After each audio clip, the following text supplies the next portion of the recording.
Over to Govind Prabhu to begin our session. Om Ajnanatimirandasya Jnananjana Shalakaya Chakshurunmilitamena Tasmai Shri Gurave Namaha. Namo Vishnupadaya Krishna Prasthaya Bhutale Srimate Bhakti Vedanta Swaminiti Namine. Namaste Saraswate Deve Gaurvani Pracharine Nirvishesha Shunyavadi Paschatya Deshatarade. Jai Sri Krishna Chaitanya Prabhu Nityananda Sri Advaita Gadadhara Shivasadi Gaur Bhakta Vrinda. Hare Krishna, Krishna Krishna, Hare Hare, Hare Rama, Rama Rama, Hare Hare. Hare Krishna. Thank you once again that I'm getting a chance to present something on the subject of spiritual immunity in the land of duality. Yesterday we saw there are four basic principles what Krishna is presenting.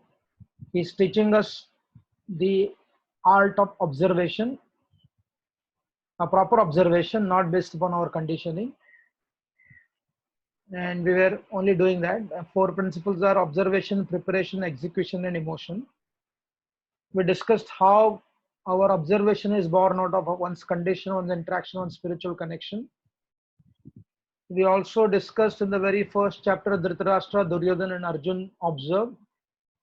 All had lamentation, but reactions were different. Then how Krishna began by speaking to Arjuna the verse Matra Sparshastu Kaunteya. 2.13 he talked about you are not this body. 2.14 he said that you have a body. And he made it very clear that there is happiness and distress. It is not that you don't experience happiness and you don't experience distress. What is that concept? That one is not disturbed so much. One enjoys as much happiness requires and one suffers as much as it requires. And we also discussed how life is not like a garden, it's like a forest. Life is like a gushing river, not a swimming pool. In the Ramayana, in the Mahabharata and Bhagavatam, all the three, the greatest of the Granthas, scriptures, they do present the concept of Aranya, Parva, Vana. And then we also discuss Vidura speaking to Dhritarashtra. Some people will love you, some people will hate you, some people will be neutral to you, some will serve you, some take service from you. So therefore, what we see here is that the diversity can never be erased. No? And therefore, diversity apparently looks confusing, but it is not confusing. Diversity looks chaotic, but it is not chaos. Diversity looks scary. When you enter into the forest without shelter, without stability, what does it do? It gives rise to fear, stress. Therefore, when somebody is rooted in their own stability and comfort, one of the most interesting principle of the yoga, the path of yoga, all of us were practicing yoga, which is bhakti yoga. And one of the interesting principle and assurance Krishna gives, what is that? It is susukham. Susukham kartum avyam, 9th chapter. Rajavidya rajaguvyam pavitram idamuttamam pratyaksham avagam. Susukham kartum avyam. It gives rise to sukham. It does not give rise to misery. I remember, sometime when we are enthusiastic, very sincere, but without wisdom of life, we end up making so many mistakes. And not one, not too many. Like I remember one devotee had this policy that if anything is comfortable, has to be given up. If you are feeling sleepy in the night time, try to sleep as less as possible. Trying to be artificially advanced. Right? It is not possible. Our Swadharma gives rise to the needed harmony when you are rooted. Therefore, the Yoga Sutra teaches you Stiram Sukham Asanam. Stira means what? Stability. Sukha means what? Satisfaction. Asana means what? Asanam is not simply the asanam what we learn in the yogas. Asanam is my place of comfort. In the 8th canto of the Bhagavatam, Prabhupada talks the battle between Gajendra and the crocodile. Right. It is but natural for the crocodile to start losing its comfortable position. How can you fight in the water, because water is not one's comfortable position? When we are practicing yoga for health, I see a lot of people in and around our building. We are right in the middle of South Mumbai. Lots of people are doing yoga, trying to maintain their health. And one of the principle of yoga is do not see others asana, because others may have greater flexibility in touching their head to the ground. Now that is not necessarily called as a perfection of asana. They may want to do more. There is a stretch and there is, the bending, proper bending. So what is one's comfort and what is allowing one to stretch?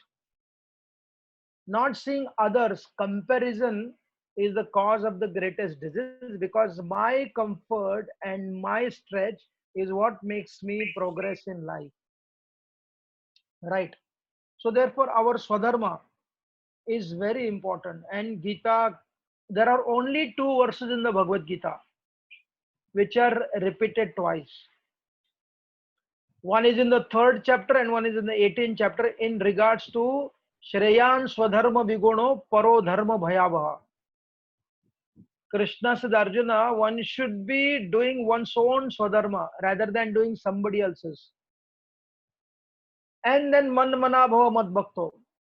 No, one should always remember me. Right. So that is very important. So therefore, what we learn here is integration. Diversity is not artificial uniformity. Diversity is not artificial uniformity. Diversity is basically if there is a unity and diversity, then life is great. But destroying the diversity and creating a unity, artificial synthetic unity, it will not be sustainable. Simple example, in this world we see, when we observe nature, when we observe Prakriti, we see in Prakriti there is amazing integration. For example, when we start going to school, what do we learn? We learn letters, alphabets, right? We study A, A, E, or A, B, C, D. As you grow up, you integrate all these alphabets and you create a word. You become more mature, you create sentences. You create a essay. When you are reading an essay, when you read a nice book, right, when you are reading Prabhupada's Bhagavad Gita, you are not reading A, B, C, D. They're all integrated so beautifully. Right, all the apparent. Just see, there is A, there is double P, there is A, there is R, there is E, there is N. It is so irritating if I read now a spelling of a word. But if I read that sentence, there is integration of the word. Therefore, in the Sanskrit language, the letters are called as Akshara, Aksharamala, Aksharamala. Akshara means inexhaustible, right? Akshara means inexhaustible. So Akshara gives rise to Akshaya Jnana. Those who have some understanding of Gujarati, Hindi, Indian languages, you will understand this. Akshara, Akshara means inexhaustible. And Akshaya also means the same thing. Today is Akshaya Tritiya. That is the whole concept of Akshaya Tritiya. Therefore, there is a great introduction in the integration in Varnamala. Similarly, in India, they used to have 21,000 varieties of rice, and every rice grew according to different weather. In two different villages, they will have few different varieties of rice using for different reason, and eventually there is a beautiful integration. I remember many years back, many years back, during a Janmashtami festival, the ladies, they decided to have a same design sari to all the women. The volunteering ladies were allowed, they're told to wear same design sari. Now any colorful cloth which is filled with feminine energy, if you are making a unity of same design, it is guaranteed to flop, because that is very artificial. Who chooses the design? Somebody has to choose, and anybody chooses the design, they are choosing based upon their observation. Therefore, taste is very relative. It is called as sapekshita satya. And when the sari came, and the internal story, because I knew Radhanath Swami Maharaj told me, next year he said, don't do this, because women have their own taste. One person should not decide what kind of color they should wear unless you are working in a company, right? If you work for Air India, then yeah, you wear same color sari because that gives you money, but they don't wear 24 hours. So wherever there is voluntary, there cannot be uniformity which is caused by artificiality, right? So therefore, we see dharma, artha, kama, moksha. Of course, devotees may say, "Arey, we have nothing to do with dharma, artha, kama, moksha." Ours is Pancham Purushartha, love of God, Krishna Prem. Of course, there is no contradiction in this regard, but we need a bridge to walk. We need a stability. The 10 items of Bhagavatam, 10 subject matters of the Bhagavatam. One is called as Sthanam, and next is Utaya, the impetus for creativity. Now, what is Sthanam? Sthanam is a place where you reside. The body is called as Sthanam.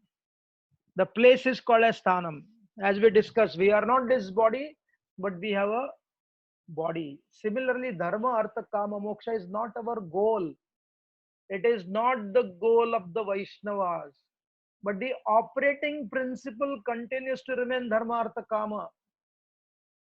This word Dharma means what? The foundational principle. There is a constitutional Dharma, there is a conditional Dharma, and there is a circumstantial Dharma. Bhishma speaks this to our Yudhishthira Maharaj. Apad Dharma, Swarup Dharma, and then Swabhava Dharma. Now, when there is a conflict between Dharma and Artha, we overemphasize on Artha, then we become adharmic. When we overemphasize on Dharma, then the legacy of your family becomes resourceless. Therefore, Lord Ram told Yudhishthira Maharaj, Lord Ram told Bharat, and Narad Muni spoke to Yudhishthira Maharaj. He says, my dear Yudhishthira and my dear Bharat, Dharma should not destroy your Artha, and Artha should not destroy your Dharma. And Kama should not destroy your freedom, Moksha. And Moksha untimely should not disturb your Dharma, Artha, and Kama. So when they're integrated, when Kama and Artha are within the boundary of Dharma on the one side and Moksha on the other side, then what does that do? With your devotional feeling, that gives rise to beautiful affection towards the Supreme Lord. Just see our senses also. The working senses, the learning senses, the Ahankar, Manas, Buddhi, and Atma. What a fascinating creation of God. Right. The creation of Krishna is so fascinating. The Atma, where is it? It is in this body. Our reality at this stage is this world. Yes, we are not this body, we have a body 2.13 and 2.14. Right. However, I scream shoutly, I'm not this body, I'm not this body, I'm not this body. I always give this example.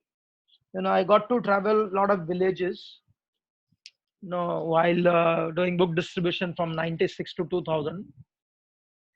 So many villages. It is easier for me to say that you are not this body, you are spirit, soul. Kheti karo, perform agriculture. But in many places, there is no water. Right. The philosophy does not make sense to them during the summer season when there is no water. And what I would do, what we would do naturally, we would go one village to another village. The host would feed us very nice prasad. Right? It is easier for me to preach. Right? Therefore, somebody says, wisdom with inheritance makes a lot of sense. If there is no stability in life, if there is no integration of life, without integration for a long time, just having a prolonged sickness, ask those who were sick for a long time, chronic sickness. It is not easy for them to practice their spirituality. So therefore, yoga means basically integrating or working, learning ahankar, manas, buddhi and atma. So therefore, this duality, dvandva, dvandva is a reality of life. We will continue to experience. In the 7th canto of the Bhagavatam, Narad Muni speaks to whom?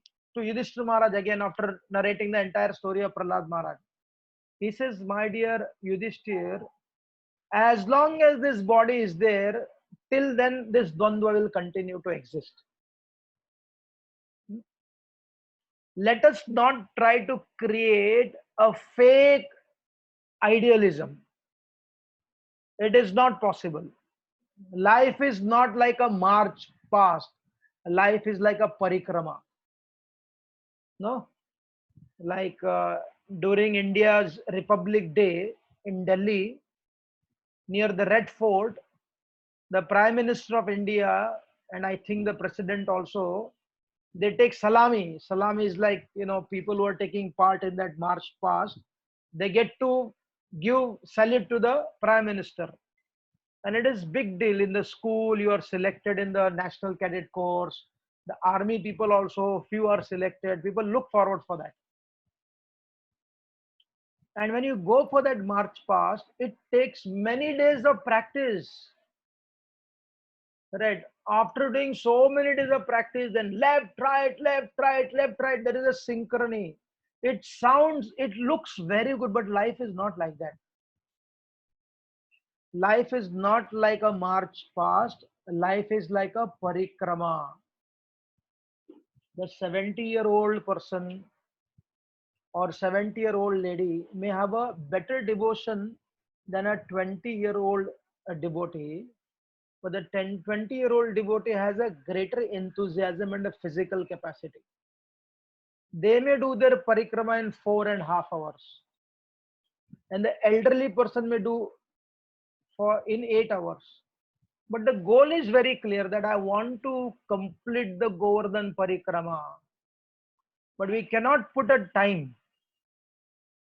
Everybody will walk according to their speed. As long as they're doing their parikrama, keep inspiring them. Don't force them to do with the same speed as somebody else is doing.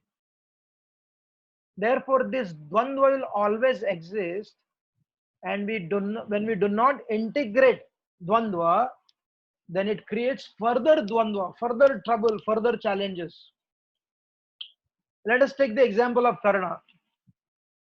There was a loyalty, but loyalty was missing the wisdom of life. Right. loyalty and blind following. He says to Krishna, I cannot trust this person, Duryodhan, but I cannot give up his association. Right? So that conflict of qualities led to his downfall. Ghatotgaj, we see again, right? He had a relationship with the Pandavas, but he was not dharmic. There was another conflict. He was not able to integrate the opposite. He was born Rakshasa, just like Prahlad Maharaj, but he did not transfer himself to become a dharmic person. Therefore, when Ghatotgaj was killed, Krishna celebrated his death. And Arjuna was shocked. He said, Krishna, why are you doing like this? Are you in our party or are you in the party of the Kauravas? Krishna said, my dear Arjun, I'm in the party of the Dharma. Ghatotgaj may be your relative, but by choice, he would be destroyer of the Brahminical culture. He would be killer of the cows, and therefore is against the Shastras. Therefore, I do not have any conflict in this regard. I use him for the service of Dharma. Everybody can be used by the higher power in such a way they get the benefit. Krishna used him, but because he was not able to integrate, he was living a life of isolation. Pandavas are my relatives, but I'll still remain a dharmic. He had to be removed. Now you can't find better example than Bhishma Dev. What a great devotee of the Lord. He is considered as Mahabhagwat. At the same time, he was fighting on the adharma side. And because he was fighting on the adharma side, what Krishna did? Krishna told Arjuna to eliminate him. Isolation. And one of the best example in the Mahabharata, the example of Draupadi. Her surrender, her Sharanagati is so beautiful that she surrendered to Krishna, but she did not cancel all other relationship what she had. She was able to integrate all the relationship to her family, the relationship to her husband, relationship to her children. But what was in the forefront? The forefront was her relationship to Krishna, right? And similarly, Arjuna, after hearing from Krishna the Bhagavad Gita, Arjuna, before he heard the Bhagavad Gita, he wanted to live a life of isolation. I don't want to fight Krishna. I can't kill Bhishma. It is not for me. I cannot attack my teachers. He was running away from his duties. In the name of compassion, therefore, if compassion and duty are not integrated, the very compassion become cause of great violence to oneself and to others also. Huh? So therefore, there was a great affection. Krishna never told Arjuna to give up his affection to Bhishma. Never told him. And this site in the Mahabharata, if you study the Mahabharata, and those who have seen B.R. Chopra's Mahabharata also, Arjuna had tears in eyes, crying profusely. Torrents of rains are coming, and at the same time, he's shooting at Bhishma Dev. He was able to integrate the duty and affection so beautifully. When you integrate the duty and affection, then you actually have the vision of Krishna. And why and how they were able to do it? Because they were consciously involved. A conscious involvement in diversity and duality gave rise to right observation. And therefore, why do you think the children went to a school? Now school is very synthetic. All the rich children go to one kind of school. All the poor people go to another kind of school. All the rich people stay in one kind of building. All the poor people live in a ghetto. But if you go to a village, now also the active villages in India, you know, what do you see? Very interesting. Other day, I didn't hear that talk. The Prime Minister of India, he addressed the entire village heads of India. They are called as Gram Panchayat chairmans. And he talked about self-reliance. Very interesting, because now I'll say some little history. When the Britishers came to India, they saw, they studied, they were good at keeping records. They saw there were more than 700,000 villages.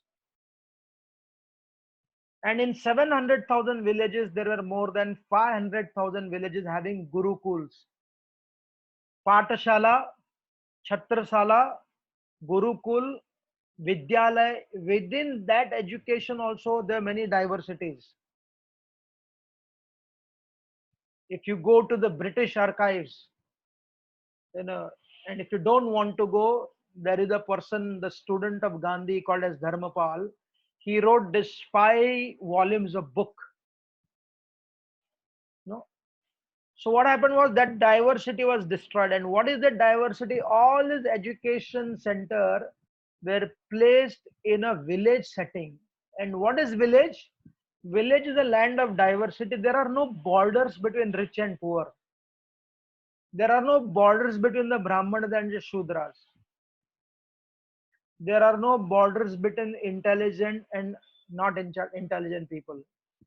The intelligent person has to handle the stupid and idiot. A rich person has to interact with the poor person. Sometimes people ask this question, I see, God's creation is full of disparities. There are poor, there are rich, there are sickly people and there are healthy people. There are prosperous states, there are poverty stricken places. Why God has done like this? Of course, it is not God has done. It is human intervention. Even if you remove the human intervention, still because of karma, you'll find limitless diversity. But if you understand this carefully, this disparity, what does it do? It gives rise to compassion in the heart of those who have. And when those who do not have receive from those who have, it gives rise to gratitude. The disparity gives rise to beautiful integration of two qualities, Kritadnyata and Daya. Very interesting and very important. Therefore, in the 10th canto of the Bhagavatam, when we read Krishna as a householder, in Dwarka there is no scarcity. Narad Muni, when he visited, what did he see? Narad Muni saw limitless charity Krishna is doing. He is planting the trees, he is excavating the wells. That is not the goal of life, but that keeps us sensitive and be sensitive to our surrounding. And this was the beauty of the Pandavas. Pandavas being raised in the forest is life of uncertainty. That became their habit. That became their disposition. On the other hand, Duryodhana was raised in a palace where there was no diversity. He was surrounded by resources of the same system. And I see this many times. I remember one time our the kids from the congregation, not congregation, these were like outside children coming to learn something. They were taken to an orphanage, close to Mumbai, close to our temple, about maybe 7-8 kilometers. And these children had all come from South Mumbai. South Mumbai is a land of limitless prosperity. Right? It's like the heart of the Bombay city in regards to wealth. So then when some of these children, not everybody I'm saying, again there is also diversity.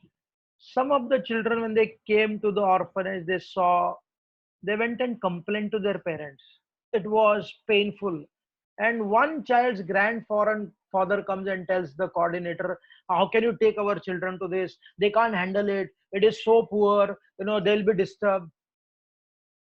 If they do not handle this diversity, how will they handle some infringement into their privacy? And that is what Duryodhan is. Duryodhan is a personification of getting provoked for slight differences in his comfort. And our Pandavas, what is their nature? They were raised, they're born in the forest. They were raised in the forest till the age of 14 or 15. They came to Hastinapur. They adapted to Hastinapur. They went back to the forest. They came back and became the kings. Again, at the right time, they went back to the Himalayas. They were able to handle this beautiful diversity. Therefore, life, the duality when it is integrated, win and loss is part of life. If you're only winning, very dangerous. I remember one senior devotee he was mentioning. He said, when you plan your life, you should plan your life in such a way that the part of your plan is that the plan will fail. What is that? The plan will fail. That should be also part of the plan. If you are such a perfectionist, you cannot handle failure. There is no greater failure than that, because they are extremely sensitive to other kind of nature. Therefore, consciously failing. I always tell this story. One of our devotee staying in within the campus, this girl used to go and show her report card to Radhanath Swami Maharaj. In those times, you could show anything and everything, right? Less number of devotees, they would come with their small artwork, their this one, their that one, and it was acknowledged because it's a small community. Now there are centers where people have built beautiful centers, but because he has been so busy, he can only see on the picture. He has not seen the structure also. The life is like that, right? So when she would show a report card, every time she would come first. And what is our statement? We always say, wow, congratulations, and keep it up. There is a congratulation, and along with that, there is an expectation of performing better. And the child goes back, works harder, and comes back with a better performance. But life is not designed like that. Therefore, the whole game of sports was evolved. You take pleasure in losing also. Be sportive in loss and be sportive in win. So one time when she came and gave her report card to Maharaj, Maharaj said, why you always come first? Why not second? She was shocked. And then he made a statement, if you always come first, but the life is not designed like that. Life is a combination between first and fourth also, first and 10th also. Therefore, sometime you win, sometime you lose. And practicing this very important. So therefore, we see that the next principle of life, observation, and next is preparation. We observe this, we are observing, everybody observes this, but are we preparing for handling this and reconciling between the two? The win and the loss, victory and the defeat, making and losing.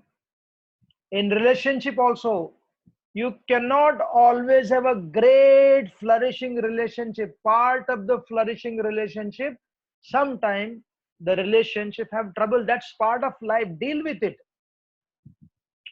Therefore, one may have a great understanding, but one may not experience their understanding, and that requires practice. Practice is different from execution. One is observation, preparation, execution, and emotion. What is preparation? Preparation is basically, you are practicing. No cricket player, no football player, however talented he or she may be, they do not directly go to the playing ground for facing a match.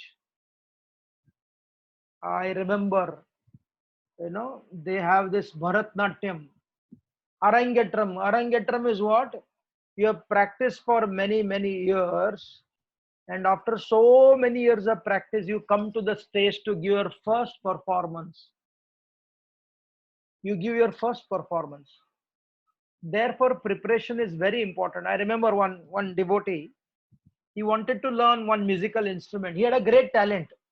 He went to the teacher, and teacher was extremely good in recognizing people. He said, look, yesterday you have a great talent, but you want to become an extraordinary player of this musical instrument. He said, but the problem is you do not have the disposition to practice so many hours. Talent without practice or preparation is as good as having no talent. One devotee was telling me, he was expert in some of this sports analysis.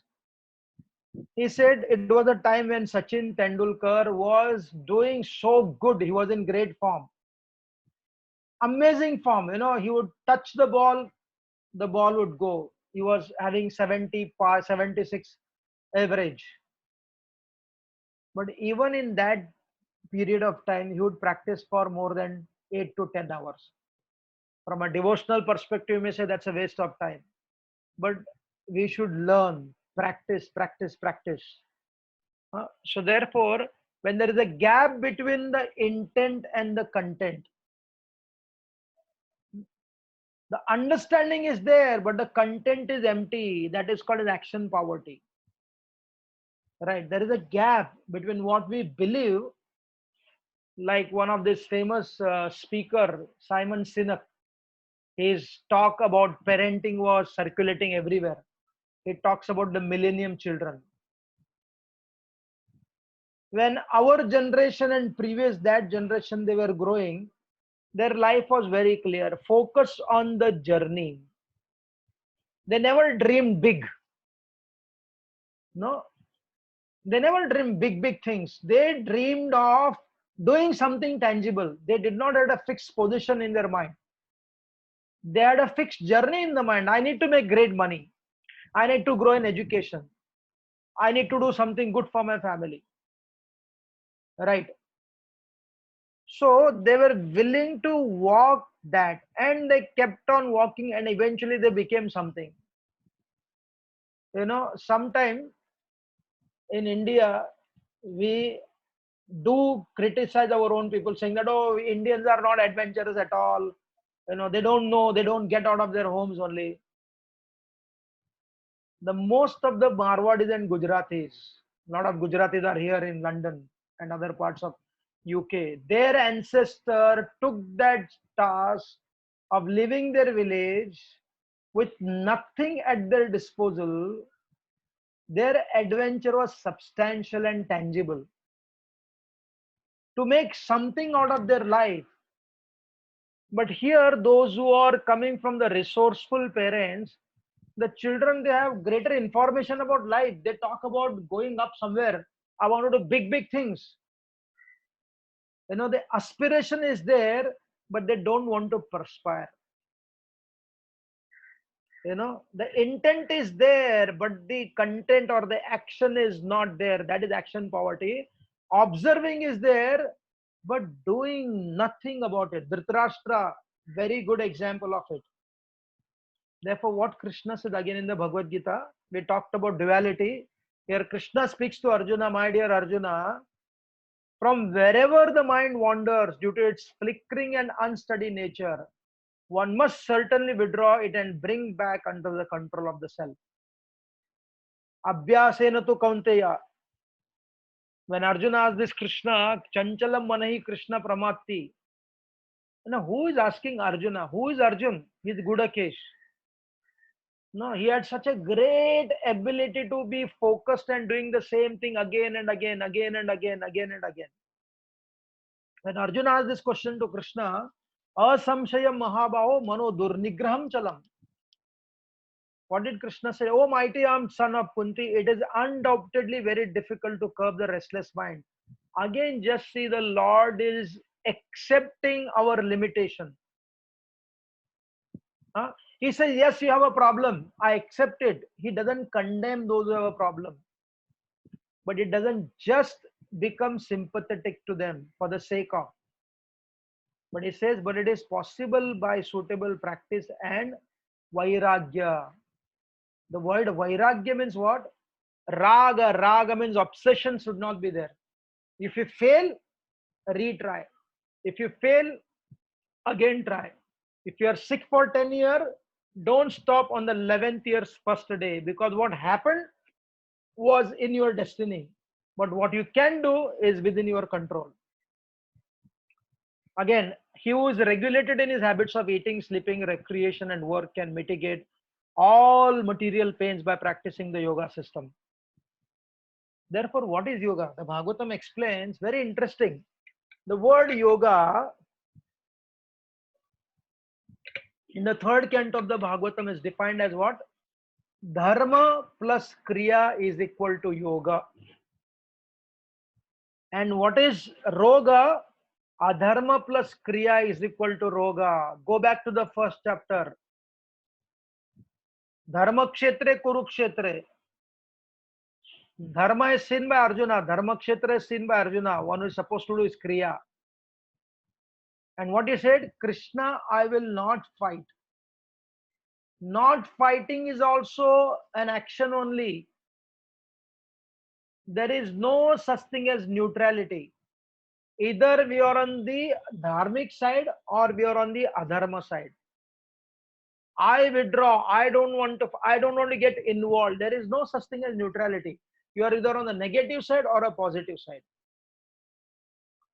So when dharma is connected to action, that is called as yoga.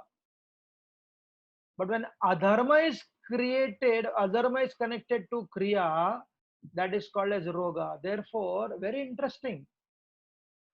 The first chapter of the Bhagavad Gita in Sanskrit, it is called as Arjuna Vishada Yoga. Again, Arjuna Vishada Yoga. It is not called as Arjuna Vishada Roga. Generally, Vishad is lamentation, the mental stress. It cannot be called as yoga. Roga is not yoga. Yoga and roga are opposite to each other. But why the writers of Bhagavad Gita, they say it is yoga? Because Arjuna's Vishada was connected to inquiry from Krishna. Because Arjuna's Roga is connected to the inquiry of Krishna, Arjuna's Vishada, that became yoga. That became yoga. And therefore, the practice has been so much glorified in the Vedic literature.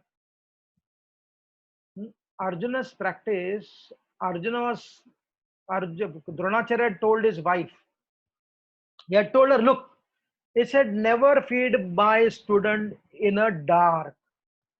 He should always be fed in a nicely lit up place. The wife did not understand why my husband is saying like this. One day Arjuna was taking his meal and suddenly the torch went off. The act of eating continued. There was an heroic experience to Arjuna. There was a revelation. He said, if I can eat in the dark, I can practice in the dark. Since that day onwards, in the Guru's ashram was there. Now it is called as Gurgaon. That was a Guru Grama. That was the place of Dronacharya's Gurukul. Now it is the IT industry, fully developed with so much of, can't visualize only. It was a place of Dronacharya's ashram. So Arjuna was practicing whole night. Dronacharya got up in the middle of the night. He heard the sound, roing, roing, the arrows are moving fast. And he got up. When he saw, he was amused and shocked. And that was the time he decided to give him some of the greatest of the weapons. It is not only Dronacharya is appreciating the practice. Duryodhana's practice is also appreciated by Krishna. When Arjuna asked this question, my dear Lord, who is better? Bhima is better or Duryodhana is better? Krishna said, it is not question of better, Arjun. Krishna did not tell Arjun, Arjun, you don't worry, Bhima is my devotee. It doesn't matter whether he practices or not. I take care of him. Sometimes we create an idea of God where I don't need to do anything, everything he will do. Everything he will do. Sometimes devotees send us stories of, Prabhupada sitting in 1971 in Kolkata, and somebody came and told him, bomb will come, there is a battle going on between India and Pakistan. And Prabhupada said, Krishna will take care, don't worry. That story is true. No, the faith was there. But when you implement that story in your day-to-day life, what will happen? You are placing yourself in a risk. We are thinking that I am such a great devotee, Krishna will take care of me. I need to play my part. Right. So somebody asked me this question, Prabhuji, how do you understand this story? I said, those who are telling this story, they worked very hard. They made money, and then whenever there is fear of robbery, they close their door also. And after that, you can say, while doing this, I remember Krishna. After doing all the side from my responsibility, if something goes wrong, then we understand that is Krishna. Therefore, Krishna appreciated Duryodhana's practice. He said, Arjun, you know what? This man has practiced last 12 years, 13 years. What he did with his practice, that is the wrong thing. The observation was not there, the practice was there. But here, if the observation is integrated, next slide, practice has to be integrated with the observation of life. Very interesting. When we fail in practicing, failure in practicing and failure while practicing, very interesting. Failing in practice and failure while practicing is part of our life. Therefore, when we make a resolve, I remember one young devotees was asking, 3-generation devotees. He said, Prabhuji, you know what? Every time I try, every time there is a resolve, I fail. I said, I want to get up at 5 o'clock, but I end up getting at 7:30, 8 o'clock only. I said, look, your body is conditioned so strongly. You need to have a smaller victories in life. When you experience smaller victories in life, that will give a confidence in your own self that I can do it. If you are repeatedly failing in achieving something, then minimize the target. One may not agree with this, but if you are dealing with children, you'll understand. I said, experience smaller battles, smaller victory. If you do that, then that will give you a confidence. Then slowly, slowly, slowly increase your bar. Just like Prabhupada told that one devotee. He said, 1 cigarette less a day. He didn't tell him, give up everything immediately. He couldn't. Right. So he said, 1 cigarette less a day. Shanai Shanai, slowly, slowly increase. Tiram, Sukham, Asanam. Krishna heard the Bhagavad Gita. After hearing the Bhagavad Gita, he told, Arjuna heard the Bhagavad Gita and he told Krishna, my dear Lord, I will do everything what you say. Nashto moho smritir labdva tat prasadad mayachyuta. He told that. But you know what happened to Arjuna? On the very first day, he has heard the Bhagavad Gita. He took his weapons. He was ready to battle. And then when the battle started, the first day was full of painful realities. He couldn't fight at all with Bhishma. He couldn't face Dronacharya. The conviction was there, I need to do what Krishna has told. But the senses were not agreeing only. The Pandavas lost the first day battle. Uttar Kumar, that great warrior who became so great in the association of Arjun, he had a great fight, He developed such a great courage, but here the very person who gave great courage to our Uttar Kumar is still despondent even after hearing Bhagavad Gita. I remember one person was telling, he was flying, and then he was sitting next to one of the greatest singers of India, M.S. Subbalakshmi. No, she has sung this Vishnu Sahasranam and all this Suprabhatas. So there's M.S. Subbalakshmi was sitting next to him. I don't know how far is the story true, but makes a lot of sense. And the plane started facing a rough weather. And there was a man sitting next to her, and he was completely composed. And he didn't know that it was Subbalakshmi. That was not the time of social media, and he was just focused, and he didn't notice. Something happened, he could not recognize her, and he was carefully sitting without disturb. Something was going on in his ears, and after a few minutes she asked him, why are you not disturbed, and you sound to be extremely composed? He said, I'm listening to M.S. Subbalakshmi's Vishnu Sahasranam. Right. So just see, Arjuna inspired Uttar Kumar to become valorous, but he himself was disturbed in the very first day. In fact, Yudhishthira Maharaj told Krishna, I think I should go back to the forest. I should not depend on Arjuna because he's not doing anything. Krishna did not lose his patience in Arjuna, did not condemn, you rascal, you wasted my time, I heard Bhagavad Gita and still you are not practicing, you are such an insincere fool. No, he did not say that. Krishna kept on inspiring. Second day, Arjuna fought very well, but that did not translate into bringing down Bhishma. On the third day of the battle, again his confidence came down, enthusiasm came down. He was not fighting so great. Krishna came out of the chariot, not angry with Arjuna, angry with Bhishma. Arjuna ran, Krishna, please, Krishna, don't do this. It took 9 days for Arjuna. On the 10th day also, early morning or 9th night, Krishna was told by Arjuna. Arjuna said, Krishna, how can I kill Bhishma? Therefore, learning is not a destination. Learning is a continuous process. I say Vaishnava, the word Vaishnava is a noun in grammar, but it is a verb in practice. I am not a Vaishnava.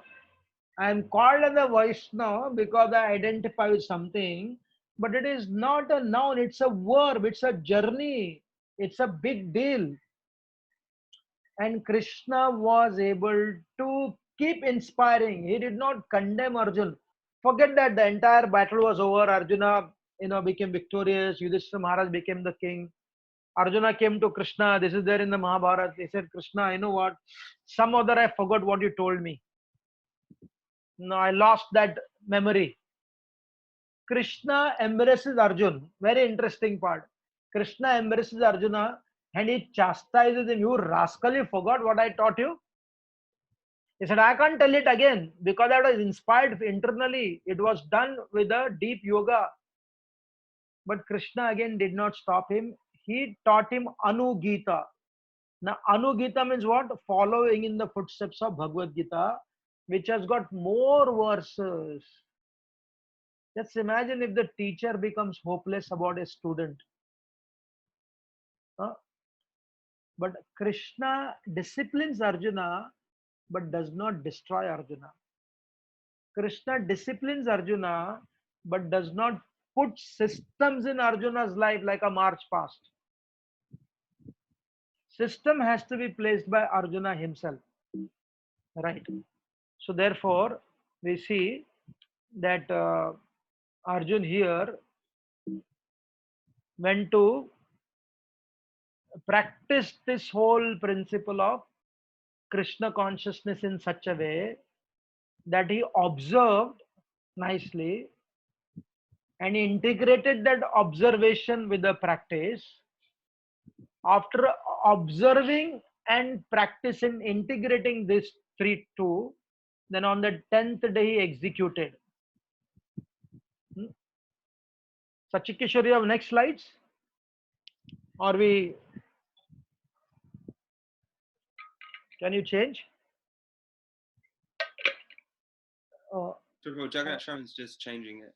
Yeah, so the point is, we see that the observation was there and the integration was there, and because the observation and integration was there, Arjuna on the 10th day, therefore please understand, Krishna's creation is eternal, our connection to Krishna is eternal.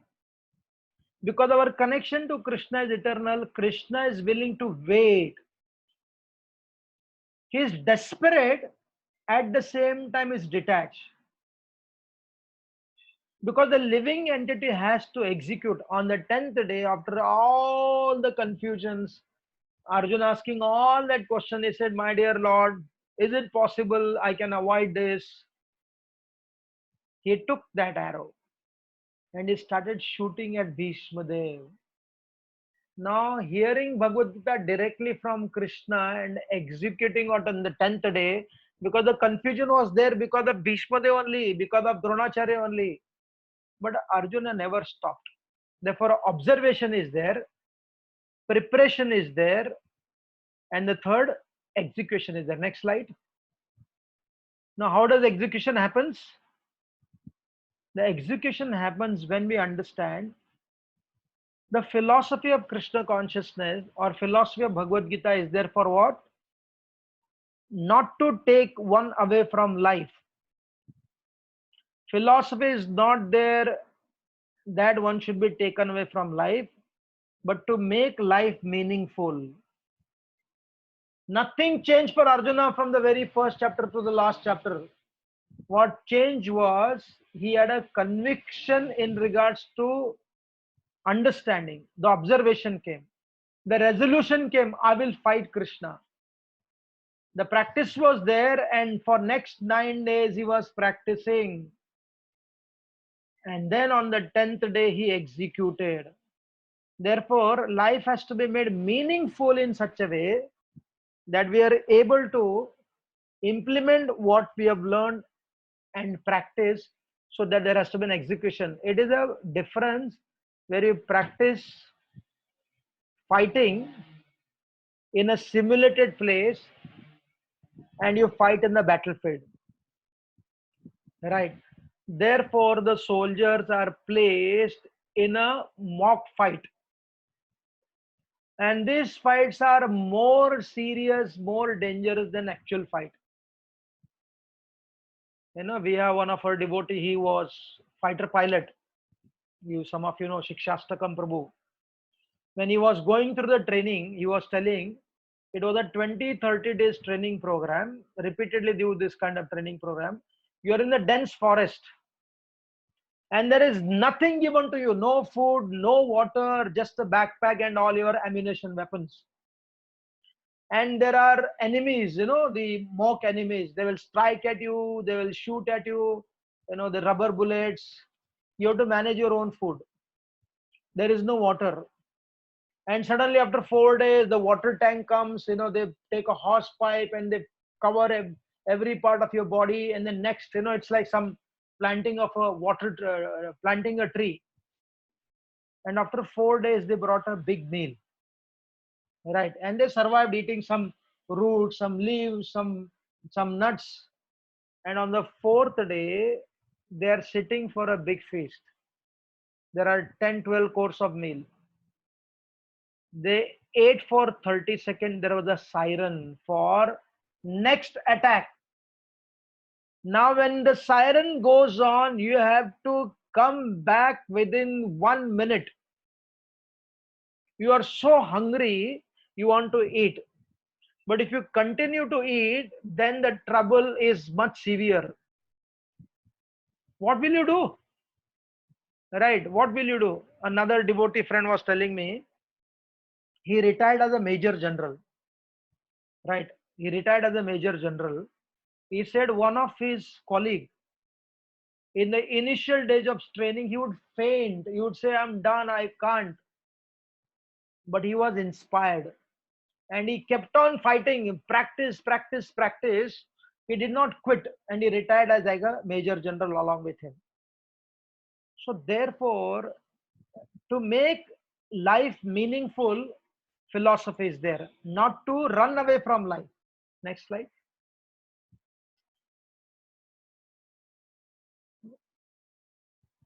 Therefore, I am not this body. Therefore, what is the point of doing anything for this body? This is the logic. This is the Purva Paksha. He said, since I am not this body, what is the point I'm doing anything with this body? Just forget about this body. There is no need to earn money. There is no need to create a stability.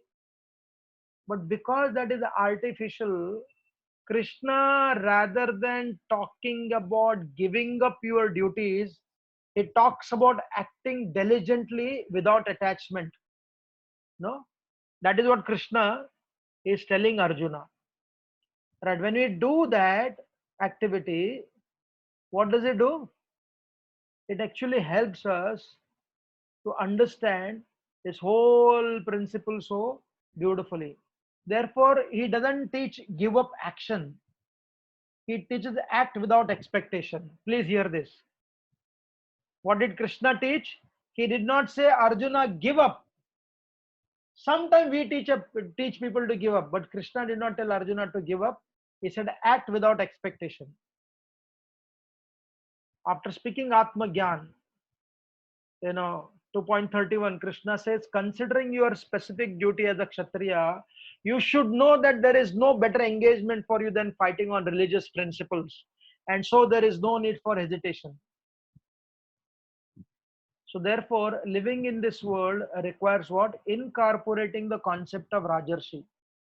Being a king without and a sage within. Living externally and living internally. This is the beautiful harmony between being a Parikshit within and being Arjuna without.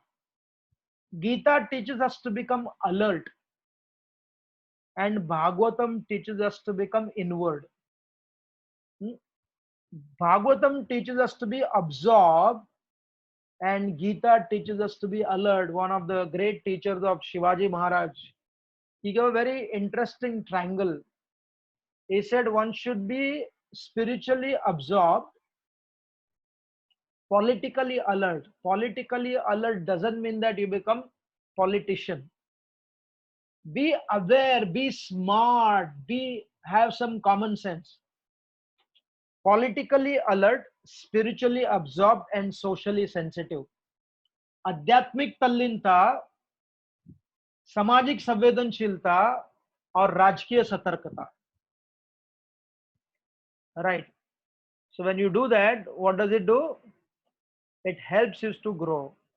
Therefore, Krishna says to Arjuna, 9th slide, Evam pravartitam chakram nanu vartayatiha. My dear Arjuna, one who does not follow in human life the cycle of sacrifice, thus established by the Vedas, certainly leads a life full of sin, living only for the satisfaction of the senses. Such a person lives in vain. 3.17, for one who takes pleasure in the self, whose human life is one of self-realization, and who is satisfied in the self only, fully satiated, for him there is no duty. Very dangerous verse if you read only one. Without reading the connection, that's what I said, when we read verses without connection,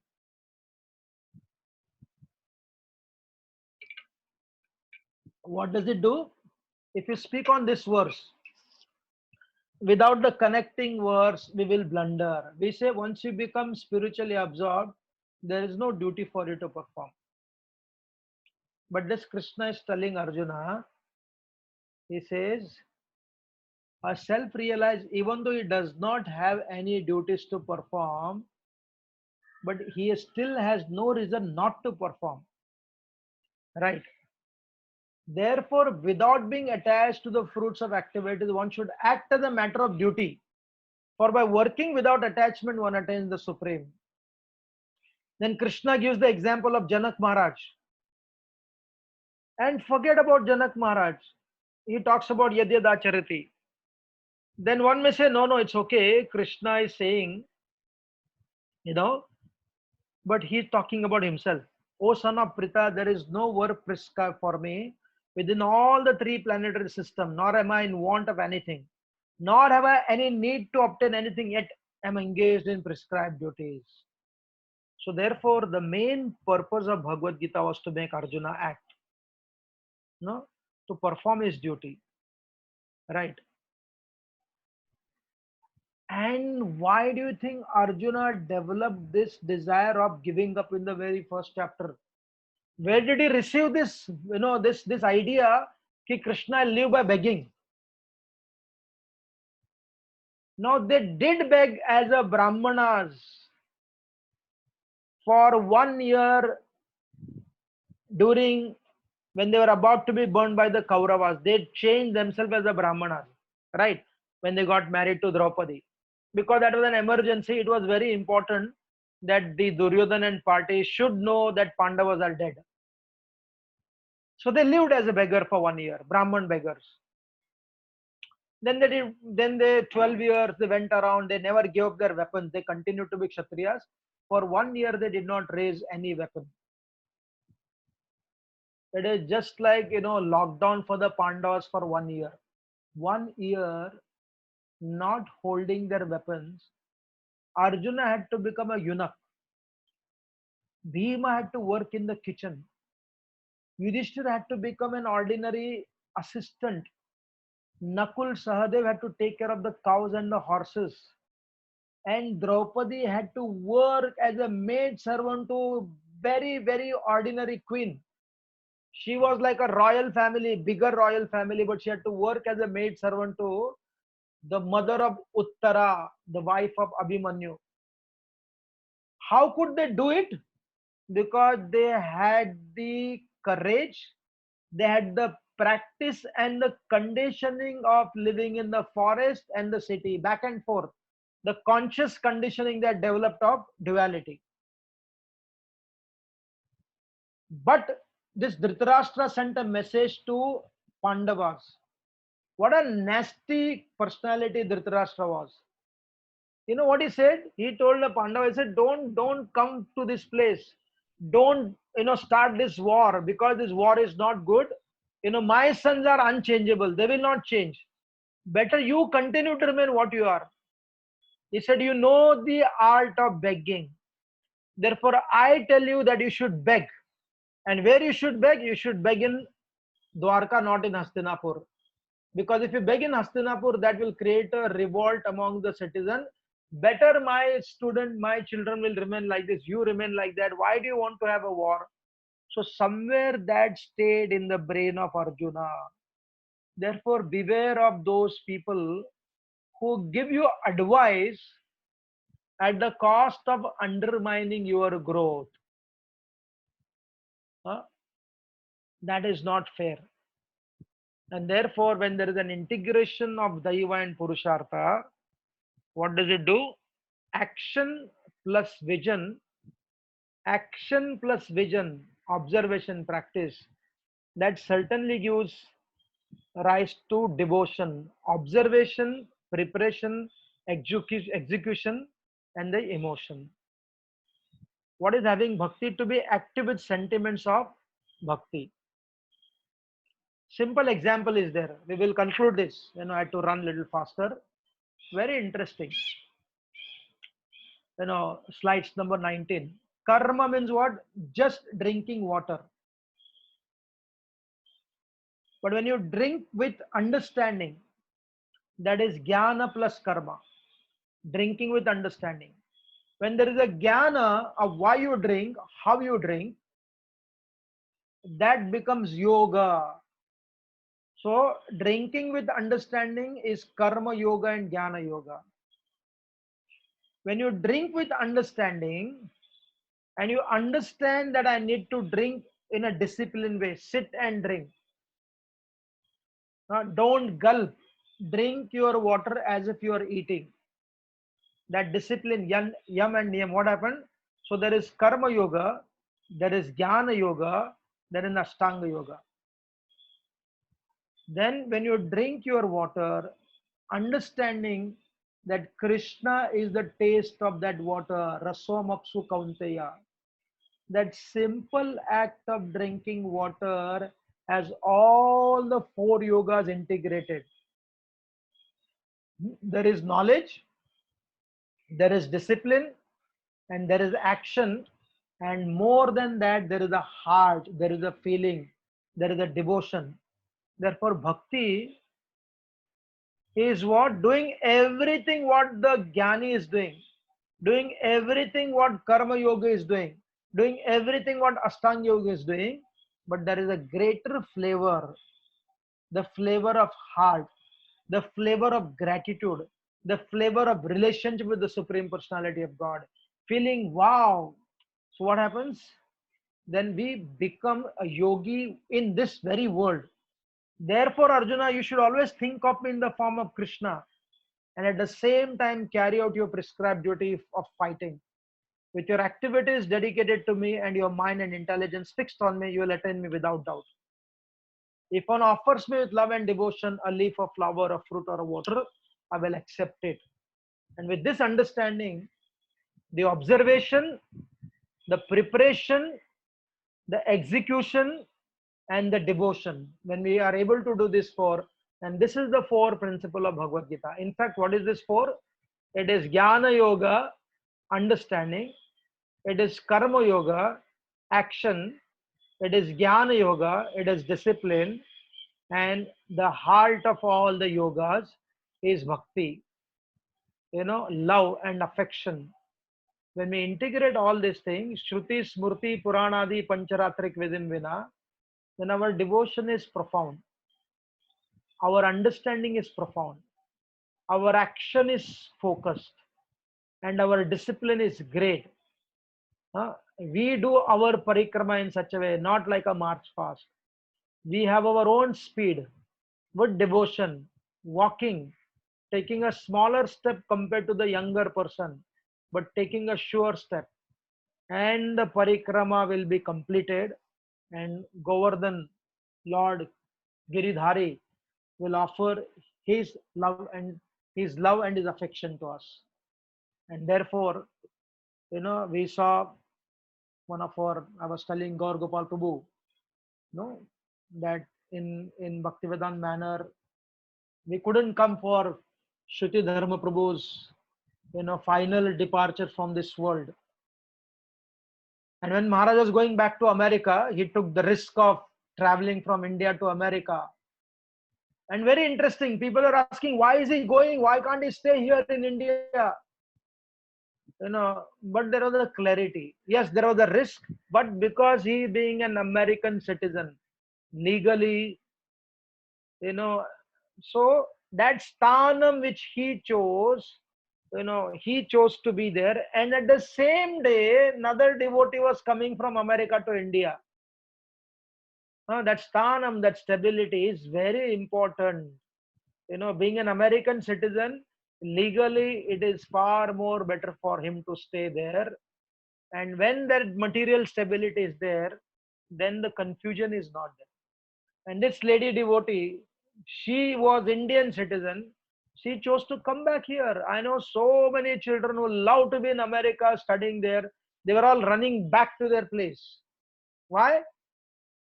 Because the stability is there. In your own stability, when you practice your devotional service and grow very nicely, which Prabhupada gave that example.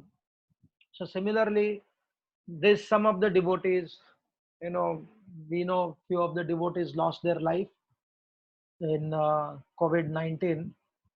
But our Shruti Prabhu, that time Radhanath Swami Maharaj is telling, he was just glorifying Shruti Prabhu. We all met him. We had a meeting with him. He just kept on glorifying. He said he was so senior, but he had such a friendship. And what was his background? He saw so much of betrayal in regards to seniors. They were in a higher position, especially in the saffron, doing so many wrong things. But he kept on welcoming our devotees and coming at the airport, picking us up, myself, Gauram Prabhu, Gaur Gopal Prabhu, Braj Bihari Prabhu. He showered so much of affection to us, right? And we miss him a lot, but he was able to practice this principle of being happy and being very sportive in this whole principle of life of duality. And therefore, we pray to Krishna and to Srila Prabhupada that whether in good times or bad times, let us keep playing our life with Krishna in the center. And in this way, we develop the immunity of mind, the intellect, the physical body, and our spiritual reality also. Thank you very much. Hare Krishna. Any questions or comments? Hare Krishna Govind Prabhu. So thank you so much for a wonderful second session, helping us to understand how to conduct ourselves in this world of duality. We have questions. We also have questions from the session yesterday. So to be fair, I'll just share the questions in order that they were sent. So the first question from yesterday that we couldn't get to was from Sundarananda Prabhu. He said, in this world of duality, how do we keep the focus on our goal of loving the Lord and be his eternal servant? The first principle, the concept of loving Krishna, is not a theory, it's real. But unless we understand the personality as he is, the definition of Krishna consciousness is not only to be conscious of Krishna, but to understand the consciousness of Krishna. When you understand the psychology of God, his teachings, then we become fascinated, just like you become fascinated by seeing somebody who was doing something much more extraordinary than what you could ever imagine to do. Somebody sings beautifully. Somebody plays very skillfully. Somebody recites verses very, very amazingly. What happens? We become fascinated by them. Similarly, when we study Krishna's Gita, when we understand Krishna's personality from the scripture, what does it do? It gives rise to a fascination. Wow! Otherwise, we don't have any process other than getting fascinated. And the fascination happens by, it is explained what is will of God. What is will of God? As Prabhupada writes in the Ishopanishad, will of God means basically following the laws of nature. To follow the laws of nature, one should study the laws of nature also. Again, the observation. Just imagine 2.14 and 2.15. That is not fascinating towards Krishna? Very fascinating. What an integration is able to do. Wow, you feel, my God, such a beautiful integration. No? So therefore, it is very important that loving Krishna is not artificial. Like Prabhupada said, we are not prakrita sahajas. And therefore, Krishna teaches realities of life as it is.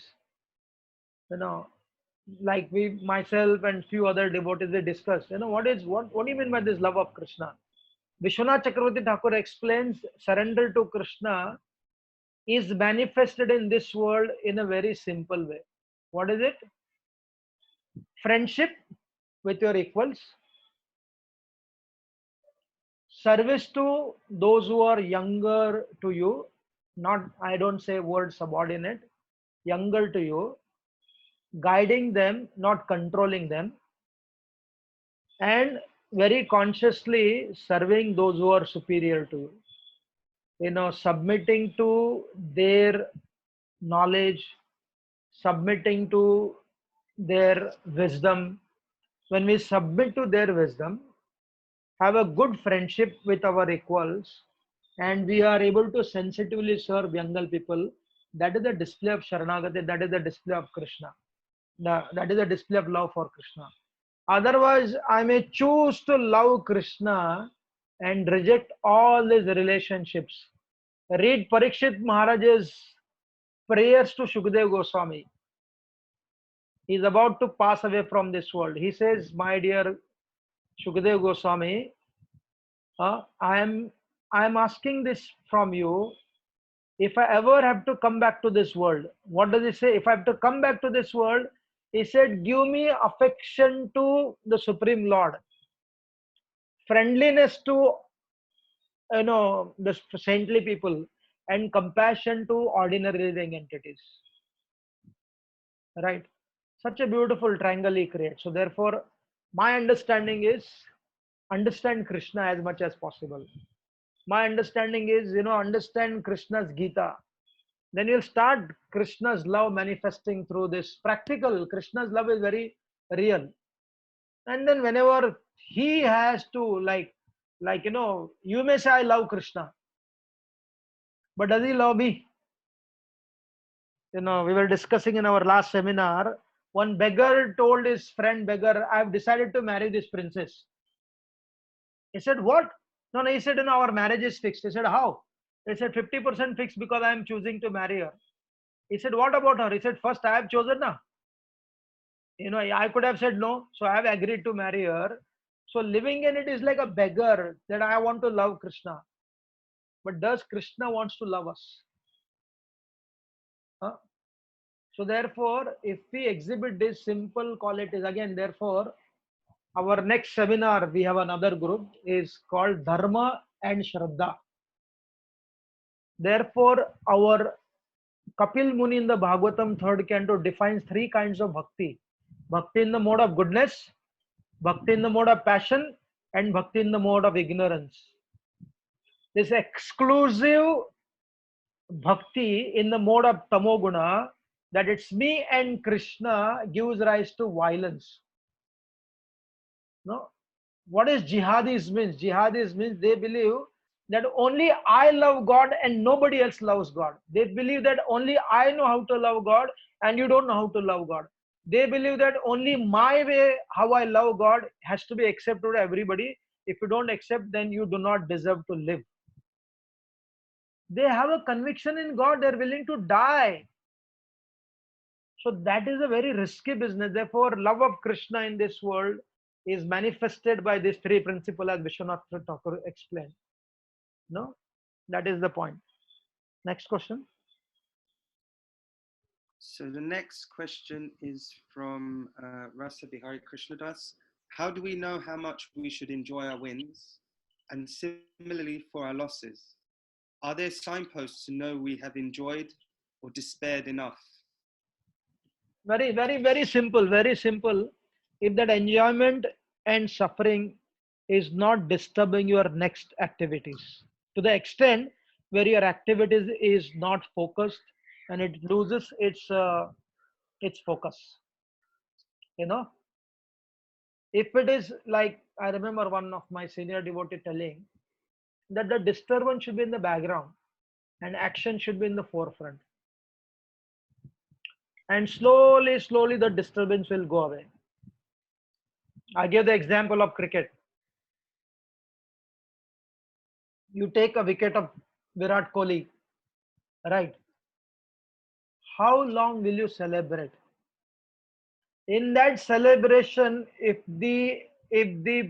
your bowling, it loses its length, its focus, then the next batsman could be very ordinary and he'll be hitting you left, right, center. Therefore, you are the judge of understanding your pleasure and pain, how much they are disturbing. You can take guidance from others, but ultimately you have to understand, oh my God, it's going into my head. The success is causing too much. It is therefore, if you ever played the snake and ladder game, in the snake and ladder game, there is a victory. You go up, but the next step when you throw your dice, there could be a big snake also. Nowadays, unfortunately, when we used to play, the snake would be there on the 98. And from 98, you would directly come to 23 or 7, something like that.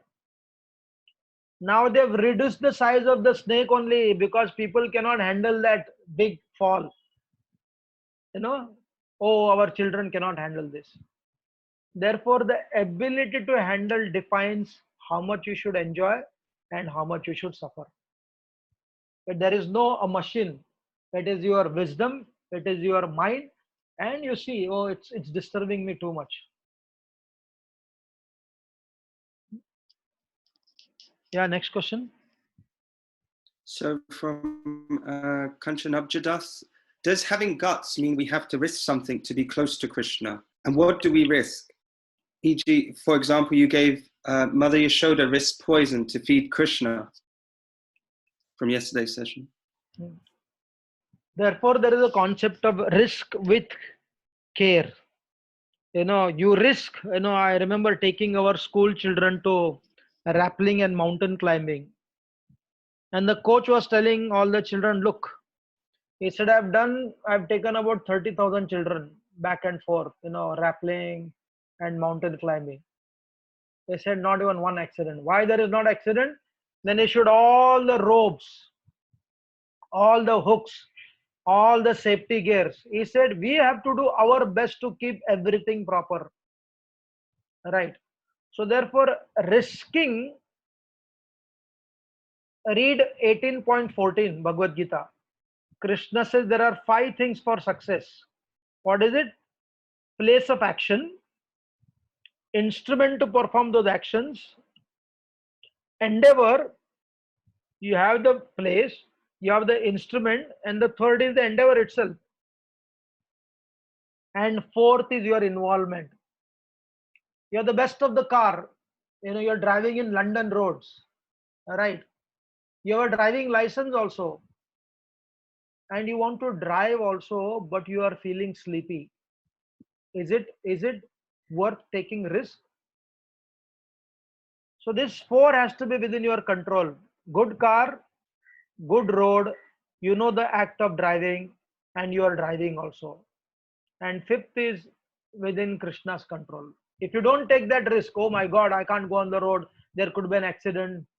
Right, our doctors who are working with the COVID patients, they're taking greatest risk. Right. The soldiers on the battlefield, why Krishna comes in the Kshatriya family? Because greatest sacrifice is done by them only. They are willing to die. And I can talk about dying sitting here, but I don't die. I'm sitting here and speaking philosophy. The risk of dying is there, but the risk of dying for a soldier is more, and now for the risk of dying for the doctor is more. But they just can't go just like that. They have to develop their immunity system. In fact, the Bhagavatam 10th canto says, when Vasudeva was about to be facing Kamsa, Kamsa was about to kill. Read that purport. Prabhupada says, Vasudeva was trying to save Devaki from all, possible logic and ideas. Right. So very interesting. Prabhupada writes, after trying all your best, and then if something goes wrong, then you are not responsible for that death. He says everyone should try to live as long as possible. It is not that one said, hey, anyway we are going to die, why should I worry to stay in this world? It is nothing but a wrong philosophy applied. Therefore, yes, you take a risk. Read Narad Muni tells this to Yudhishthira Maharaj. He says when you invest money, he said one should invest money, one should give charity in such a way that you are not placed in a big jeopardy. Therefore, investment has to happen in such a way there is a risk, but not that you are completely disturbed and destroyed. Because like the farmers nowadays, you see the farmers, they are market driven harvesting and farming. They are not weather driven farming and harvesting. And what happens? Are Bhagwan dekh lega, God will take care. Are, but he is telling focus on your understanding based upon what? The weather condition. But when they do not do that, when they lose the money, then you say it was all God's grace only. That's a wrong understanding. God's grace means you do your bit properly and let Krishna take care of the rest. And for doing that action, there is always that concept of gambling is there. You don't know what the result will come, but you have to do it. We can take 1 or 2 questions more. Yes, Prabhu. So the next question is, when we are trying to deal with the dualities of happiness and distress, can you give some tips on how to deal with happiness in our life without getting overly disturbed? No, I didn't get. Come back once again. So can you give any tips on how to deal with happiness in our life without us getting overly disturbed by that happiness? Then, again, don't be disturbed because the happiness is coming. Read the 7th canto Bhagavatam. One of the last instruction of Lord Narsimhadev to Prahlad. It is very fascinating. Read that chapter. Prahlad has offered his prayers. Lord Narsimhadev has given benediction to Prahlad. Lord is about to go back to the spiritual world. What does Lord tell Prahlad Maharaj? Bhogena punyam, kushalena papam, kalevaram kala javena hitva. He says, my dear Prahlad, enjoy the happiness which is meant for you, which is your quota. Don't be artificial. And at the same time, whatever, the reaction of your wrong things are there, deal expertly with them. People can read that. Bhogena punyam and kushalana papam. This Lord told Dhruva Maharaj also. This Lord Krishna, I think Shukadeva Goswami speaks in the 10th canto of the Bhagavatam also. When we are not supposed to enjoy and not suffer, in the 10th canto of the Bhagavatam, when the gopis of Vrindavan wanted to go to Krishna's Ras Leela, but some of them were not allowed. There was an excitement of going. In that excitement of going, all their punya got destroyed. And in their anxiety of not getting to go, all their papa was destroyed. Now, of course, the gopis are eternal soul, but the point is, because they are in this world, they're playing this role of some good, some bad, and that some good and some bad was destroyed in connection to Krishna, and therefore they left their body. So as long as we live in this world, we have the punya and we have the papa. So I see sometimes those who are practicing spirituality, they try to consciously remain miserable, feeling that if I become happy, that is dangerous for my spiritual life. No, simple living is not poverty stricken. Simple living is not unhealthy life. Simple living doesn't mean that one lives an undisciplined life. No, God has given us the intelligence. Krishna has given us the intelligence. Apply that intelligence and offer the gratitude if you are successful. If you fail, accept it as Daiva. If you pass, offer it as Krishna's grace. Either way, you do not become miserable. Therefore, the play of, if you have a trouble, keep playing this game of snake and ladder. Now start experiencing that in that snake and ladder game, you actually win and lose. There is nobody in this world who has played snake and ladder game. He can claim that I was only getting defeated, and nobody can claim that I was only winning. Win is there, loss is there. Ultimately, you can go and reach that 100. Originally, this game was called as Mokshapad, designed in such a way that going through all the ups and downs, you would go and reach Muktipad. That is how it was designed. Yeah. We want to take one question or we'll stop? Shall we take one more question, a final question? Yeah. So this is from Divya Gorangi Mataji. When devotees ask questions like, how are we to deal with a certain challenging situation? Should I quote Bhagavad Gita 2.14, as I think this is the answer?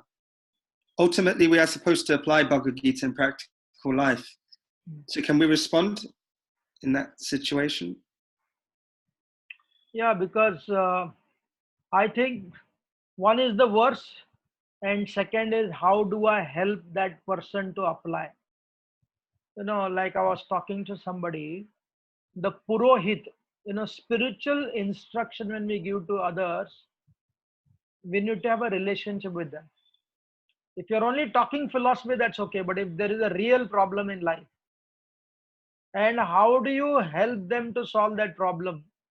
Otherwise, I remember, as we were growing up in our time, we started learning English when we were in fifth standard. That was like 10 or 11-year-old. That was the policy of the entire central government, state government also. If you are in a regional language, you start learning when you are 10-year-old. First, you first learn your mother tongue. And there was a principal who would say, okay, learn every day 5 new words, right? Cat, bat, mat, then become more tougher word. But hardly they would teach its application. Where do I apply these words? If the application is not taught, only the words are taught, I may use it wrongly. And this one lady was telling her mother, or somebody taught her the word virgin. And she went and asked mother, what is this word virgin means? The mother couldn't give her, the contextual answer. She said it means untouched. Untouched. Right. So they had gone for some marriage ceremony. Everybody was sitting there, and this young girl was sitting and about to take her meal. And then somebody came there next to her. They asked her, little girl, somebody has taken this food. So she said, it's a virgin. You can eat it. Huh? Like when we read the Bhagavatam, I remember one devotee went and told his parents, when he became a devotee, and then he read the sixth canto of the Bhagavatam, where Chitraketu's son is asking, which parents are you talking about? Which father are you talking about? In which life? It's a statement of the Shastras. But when the mother was telling her child, beta, what are you doing? You should not be doing this. And instantly, what almost everybody has done it. They said, which mother and which father are you talking about? They're looking blankly. We are able to hear the words of a young, brand new Kanishta Adhikari who's enthusiastic in converting, but not able to process it properly. And we go and speak those words to somebody who invested so many years with us. Very interesting. We are willing to invest so many years, and we challenge them, and we develop abruptly new relationship without even knowing whether his talk and his connection to the talk is there is a sinking, is it there is a sink into it or not. Therefore, when we speak the philosophy, we should know whose problem is that. Therefore, like astrology, people go to astrologer. One should approach the science of astrology. But the science of astrology has to be connected to a good astrologer. And what is the definition of a good astrologer? One of the important principle of an astrologer, he is also teacher only, that he should have some relationship or some understanding about you and your family also. Otherwise, what will happen? Calculation without application will go wrong. So therefore, whenever people are suffering, and I'll conclude with this one child, 8-year-old boy, he lost his friend, a school friend. And he told his mother, I want to go and console the mother of that boy. The mother said, okay, you go. And he spent some time, good amount of time with that lady, and he came back. And mother asked him, my dear child, how did you console your friend's mother? He said, my dear mom, I sat on her lap and I cried with her. That's it. No? So therefore, it is not the information. It is the empathy which attracts other party. Right. So therefore, verses, we can use any verses, but in what context, in what situation, to whom are we giving? That matters the most. Thank you very much once again for your kind attention and giving me this chance to speak. Thank you, Sachikishore and Jagannath Charan, and then the Bhakti, club. and also Sachi Kishore's wife, Radha Kumari, for organizing this. Hare Krishna. Jai Srila Prabhupada. Jai Srila Prabhupada. Thank you so much, Govind Prabhu, for a wonderful, wonderful seminar. We are also hopefully planning to do some other seminars with you soon, so we'll announce that to the group. Also wanted to also let people know that the recordings for this seminar will be released on Govind Prabhu's YouTube channel. So that will be done in the next day or so. So please bear with us. And on a final note, if you want to unmute yourself and say thank you to Govind Prabhu personally, you can do that right now because we've unmuted everyone. So please say thank you if you want. And thank you so much, Govind Prabhu. Thank you. My pleasure.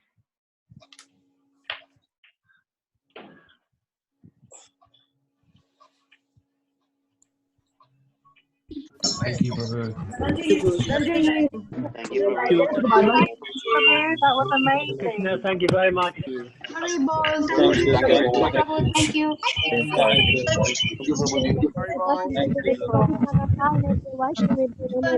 Thank you so much.